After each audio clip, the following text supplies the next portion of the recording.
선악 범사의 때가 되매 이를 진행하셨다고 했는데 오늘 36절에도 이에 예수께서 그랬습니다.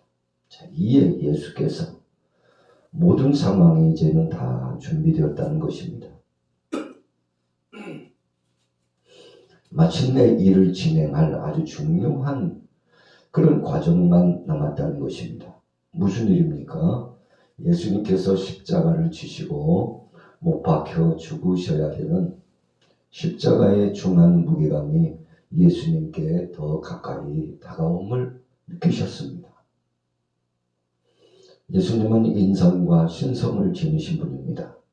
그래서 우리 인생들처럼 고민하고 슬퍼하시고 배도 고프시고 또 때로는 주님께서도 화를 내시고 의분을 나타내시면서 책망도 하시고 또 칭찬도 하시고 우리 사람들이 행하는 것처럼 그와 같이 주께서도 친히 인성의 모습을 나타내 주셨습니다.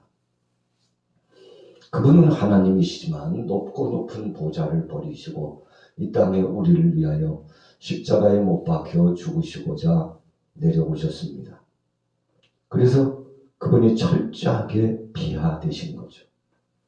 승기되시는 올라가심의 역사도 있지만 철저하게 내려오시는 비하되심도 있었다는 것입니다. 고민하고 슬퍼하사 그랬어요.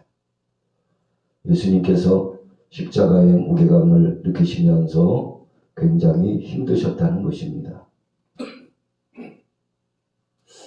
그래서 38절에 이렇게 말씀을 표현했습니다. 내 마음이 매우 고민하여 죽게 되었으니 너희는 여기 머물러 나와 함께 깨어있으라 하시고 그랬어요. 함께 기도해주고 함께 고통을 나누면서 분담해주는 동역자가 필요했던 것입니다. 예수님은 솔직하셨어요. 내 마음이 매우 고민하여 죽게 되었다 그랬어요.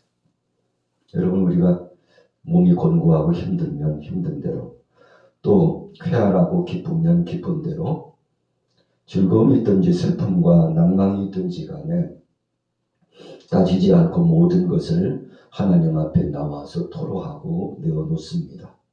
그리고 찬양의 제사를 올리기도 하고 찬미의 순간에 하나님 앞에 영광 돌리기도 합니다. 슬플 때나 즐거울 때나 동고동락하는 심정으로 함께 한다는 사실이죠. 예수님도 내 마음이 매우 고민하여 죽게 되었으니 너희는 여기 머물러 나와 함께 깨어 있어라. 자, 함께 기도해달라고 예수님 말씀하여 주셨습니다. 그러시면서 주님도 하나님께 간절히 기도했습니다. 이 땅에 내려오셔서 아버지의 뜻을 받들어 내려오셨기 때문에 성부의 그 정하신 계획하심, 성자는 실천하심, 성령은 완성하시는 역사가 이루어졌지 않습니까? 그래서 오늘 예수님은 하나님 아버지의 뜻을 묻고서 기도하고 계셨던 것입니다. 뭐라고 기도하셨습니까? 39절에 보니까 내 아버지여 만일 할만하시거든 이 잔을 내게서 지나가게 하옵소서. 그러나 나의 원대로 하지 마옵시고 아버지의 원대로 되기를 원하나이다. 우리가 주기도문도 예수님께서 기도의 샘플로 주셨습니다만 주기도문 말고 또 다른 기도의 샘플이 없을까 찾으면 바로 오늘 겟세마네 동산의 기도입니다. 겟세마네 기름을 짠다. 짜고 짜는 기도의 동산입니다. 자, 바로 이 기도의 동산에서 예수님은 하나님 아버지께 적절한 기도, 온전한 기도, 진실된 기도, 기도의 중심이 어떻게 되어야 하는지를 우리에게 가르쳐 주시면서 말씀하여 나타내 주셨죠. 그래서 기도의 모범을 보이셨는데 할 수만 있으면 이 십자가를 피하게 하옵소서, 그런 뜻입니다. 예수님도 제자들에게 십자가를 강조하고 마침내 못 박여 죽으시고 그러나 거기서 끝나지 않고 3일 만에 부활하시겠다고 말씀하셨지만 막상 십자가의 처형의 순간이 가까워오자 굉장히 힘들어 하셨습니다. 이것이 바로 예수님께서 인성을 지니신 모습이라고 볼 수가 있는 것이죠. 그러면서도 주님은 그러나 나의 원대로 하지 마옵시고 아버지 원대로 되길 원하나이다 그랬어요. 여러분, 우리가 기도할 때 어떤 때는 우리의 욕심대로 하나님 앞에 청원할 때가 많죠. 그래서 기도라기보다는 때를 쓰는 그런 관점에서 기도할 때가 많아요. 어거지를 쓰는 거죠. 하나님 이번에 응답 안 해주시면 저 이제 하나님 안 계신 줄로 알겠습니다. 또는 하나님 제가 3년 혹은 10년 그렇게 기도했어도 아무런 응답이 나타나지 않았는데 정말 하나님이 계신 거 맞습니까? 등등등. 어찌 보면요 우리가 하나님을 협박하는 듯해요. 여러분, 우리가 너무나 힘겹고 공고함에 빠지면 그런 기도 자세가 나타날 수도 있다는 것입니다. 그래서 어떤 사람은 목적을 두고 기도하되 어거지를 쓰고 때를 쓰면서 그 목적이 달성되기를 원하고 그 기도가 응답되면 참 좋겠습니다만 응답되지 않았을 때에는 상실감에 빠져가지고 하나님은 없다고 소리치고 세상으로 나가서 타락하고 방종하는 사람들도 적지 않게 있더라는 것이죠. 여러분, 그러나 그것은 진정한 기도자의 모습이 아닙니다. 진정한 기도자의 모습은 아버지의 뜻을 묻는 것입니다. 우리가 욕구가 있고 욕망, 그 목적이 있다 할지라도 하나님 아버지께서는 어떻게 생각하시는지, 하나님께서 뜻하시는 것은 무엇인지를 주님 앞에 묻고서 그리고는 최종적인 결론을 예수님처럼, 오늘 예수님이 3번씩이나 반복적으로 기도했어요. 동일한 내용을 가지고 3번씩이나 반복해서 기도했죠. 그러면서 제자들을 3번씩이나 깨우고 그들에게 재촉하셨습니다. 왜 기도하라고 하셨습니까? 오늘 예수님께서 아주 중대한 말씀을 선언해 주시고 계십니다만 기도하는 목적은 한 가지입니다. 시험에 들지 않게 하기 위해서 기도하는 것입니다. 그래서 사랑하는 제자들에게 너희가 시험에 들지 않기 위해서 이 시험을 이길 수 있도록 하기 위해서 기도하라 그랬어요. 41절에 보세요. 시험에 들지 않게 깨어 기도하라. 마음에는 원이로되 육신이 약하도다. 여러분, 기도의 목적이 있는데 아버지의 뜻을 묻는 것도 있지만 아버지의 뜻대로 우리가 행동하려면 그 시험을 이겨야 합니다. 사악한 원수마귀 권세들이 하나님 아버지 뜻대로 되는 거 원치 않습니다. 그래서 오늘 예수님께도 십자가가 무게감이 다가왔던 것입니다. 제자들도 어땠습니까? 예수님이 붙잡히셔가지고 고통당하실 때 뿔뿔이 흩어져가지고 주님을 배반하게 되지 않았습니까? 그것이 인생들의 모습이라는 사실을 우리는 부정할 수 없습니다.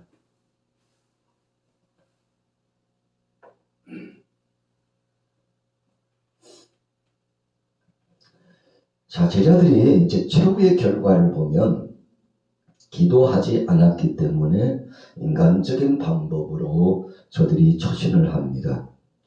오늘 이제 47절 이후에 보면 가룟 유다가 군호를 짜고, 군호라고 하는 것은 암호를 짜는 것입니다. 내가 가서 이래저래 할 테니까 입을 맞출 거야. 그가 바로 예수요. 그를 즉시 잡으라고 서로 짜고 가는 것입니다. 여러분, 유다가 왜 이런 일을 행했습니까? 참 해서는 안 될 일을 행했죠. 우리가 지난 시간에 예수님께서 유다에게도 말씀해 주셨죠. 회개할 기회를 주셨습니다. 돌이켜 주님의 뜻 가운데서 회개하고 자백하며 신실한 믿음의 삶을 살도록 주님께서 기회를 주셨죠. 그러나 그렇게 하지 못했어요. 왜 유다가 그렇게 하지 못했을까요? 한마디로 말하면 신실한 믿음의 자리, 회개의 자리, 기도의 자리로 나오지 못했기 때문에 그렇습니다. 유다뿐입니까? 오늘 본문 가운데 50절 이후에 보면 베드로가 칼을 빼가지고 예수님을 포박하려고 하는 자들을 제압하기 위해서 제사장의 종 말고의 길을 내리칩니다. 대단한 위협이죠. 그런데 예수님께서 즉시 말씀합니다. 52절에요. 네 칼을 도로 칼집에 꽂으라. 칼을 가지는 자는 다 칼로 망한다. 여러분, 그러니까 예수님께서 왜 기도하라고 말씀하셨는가 하면 욕심적인 혈기로 하나님의 일을 하려고 하는 잘못된 그 못된 생각을 버리게 하시려고 그러신 겁니다. 여러분, 우리가 힘으로 일을 하려고 할 때가 있어요. 인간적인 잔꾀를 가지고 하려고 할 때가 있습니다. 육신의 소욕을 가지고 하려고 할 때가 있습니다. 그러나 그것은 합격할 수 없어요. 주님 앞에 인정받을 수 없습니다. 사실 52절의 베드로의 모습은 대단한 용기죠. 예수님을 지켜드리고자 하는 충심이었습니다. 그런데 예수님 책망하셨죠. 칼을 가지면 칼로 망한다. 칼로 해서 문제를 해결하려고 하면 칼 때문에 망하게 된다니까. 그래서 예수님께서 베드로를 비롯한 제자들에게 함께 기도하자고 하신 것은 내가 저들에게 잡혀주는 것인데 너희도 이것을 인정하고 십자가를 지며 함께 죽으러 갈 수 있는 용기 백배한 믿음이 필요한 것인데, 여러분, 사실 본질은 그거거든요. 예수님 잡혀가시는데 함께 잡혀가기를 원하셨어요. 예수님 십자가 지시는데 제자들도 십자가 지기를 원하셨습니다. 그 가진 수욕을 당하고 모욕을 당하면서도 하나님 아버지의 뜻을 이루는, 여러분, 만약에 제자들이요 예수님과 함께 포박당해서 십자가의 처형을 받았다고 한번 생각해 보십시오. 예수님은 정하신 대로 예언된 대로 오셔서 메시아 사역을 감당하지만 이 제자들은 어떻겠습니까?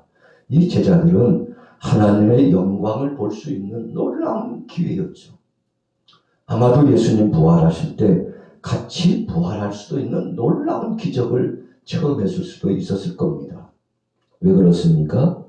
예수님은 부활이 무엇인가를 십자가를 지시고 나서 대속제물이 되시고 난 다음에 가르쳐 주셨기 때문입니다.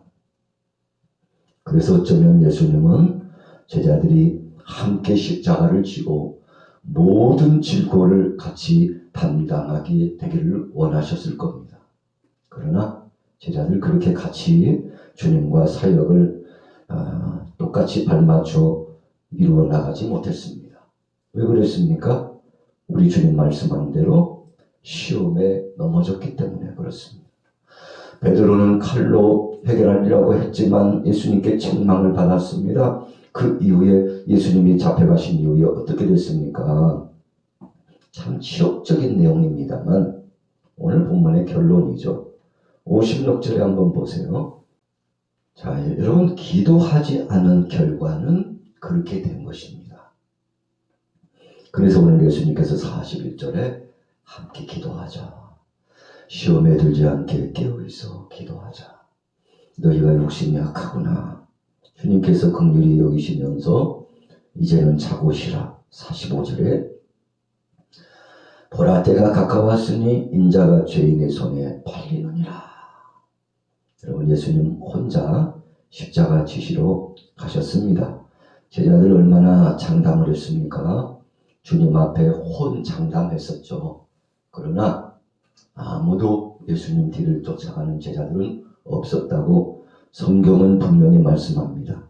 그래서 마태복음은 도망갔다 그랬어요. 참 얼마나 치욕적입니까? 얼마나 비겁합니까? 나도 저분과 같은 당이요 한패요. 우리도 천국 복음을 전하는 자요. 바로 저분이 그리스도라는 사실을 믿습니다. 예수님 잡아가려면 우리도 잡아가라고. 여러분, 이런 용기 백배한 믿음을 가지고서 주님을 기쁘시게 했어야 합니다. 그렇다면 부활의 영광과 놀라운 기적을 체험하는 역사가 있었을 것임을 우리는 기억합니다. 오늘 우리는 겟세마네 동산의 기도를 통해서 중요한 것을 기억합니다. 한마디로 말하면 기도로 승리했다.